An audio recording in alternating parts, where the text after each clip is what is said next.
Boss, balita po kaya sa Cats, claim close na eh, hindi na po ba yun mababalik? Di ako nakapag-connect ng wallet. Yun lang, brother. So, tignan natin ano bang update ngayon sa Cats.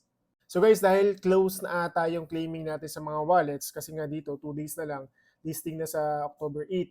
So ngayon, ang on-chain natin, para doon sa mga hindi pa nakapag-claim or mga late claims, actually, muntik na din ako dyan, eh mag-open sila for 2 days after the listing. So most likely, ano yan, October 10 yan onward. So tignan natin dyan. Ngayon guys, para doon sa mga hindi pa nakahabol, make it sure na right after ng listing natin, eh, makapag-connect na kayo. So most likely, makikita naman natin ang price sa listing niyan kung worth it ba siya o hindi. Kung hindi siya worth, wag na lang kasi sayang din gas fee.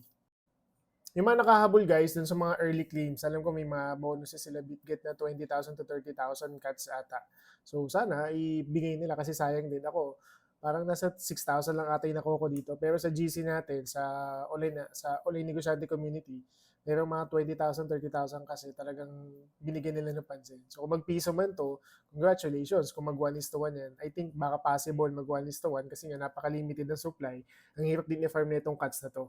So kung magpiso yan, edi may 20,000 ka na, congratulations.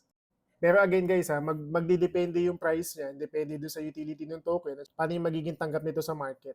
Maging same yun sa dogs, pwede na din kung mas mababa sa dogs, eh wala naman tayong magagawa.